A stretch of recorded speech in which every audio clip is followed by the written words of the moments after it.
बीडच्या आष्टी इथे स्कूल बसचा अपघात झाला आणि या अपघातामध्ये एका झाडाला स्कूल बस धडकली आहे। याच्यामध्ये वाहन चालकासह काही विद्यार्थी जखमी आहेत।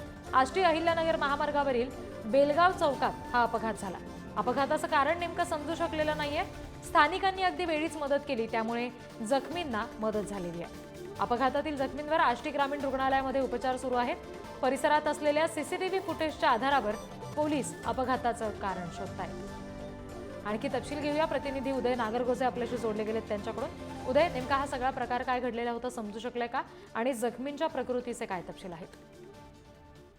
नक्कीच आपण जर पाहिलं तर आष्टीमधील ही घटना आहे। आष्टी शहरातील एका शाळेमध्ये हे विद्यार्थी घेऊन जाण्यात येत होते स्कूल बसच्या माध्यमातून, परंतु चालकाचं नियंत्रण सुटल्याने ही स्कूल बस जी आहे ती एका झाडाला धडकली आणि यामध्ये चालकासह विद्यार्थी जखमी झाले आहेत।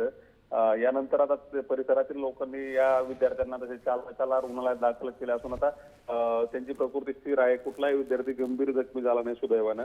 परंतु गंभीर बाब अशी की गेल्या काही दिवसात बीड जिल्ह्यात अशा स्कूल बसच्या अपघाताच्या घटना घडल्या आहेत। यापूर्वी देखील या बसेसची तपासणी करावी, ते सुरक्षेचे नियम सगळे पाळतात का याबाबत प्रश्न उपस्थित करण्यात आले होते, परंतु त्यावर कुठलीही उपाययोजना प्रशासनाकडून करण्यात आलेली नाही। प्रशासन एखाद्या मोठ्या दुर्घटनेची वाट पाहते का, असा प्रश्न आता या घटनेनंतर उपस्थित केला जाऊ लागला। जी निश्चित, धन्यवाद उदय दिलेल्या माहितीसाठी।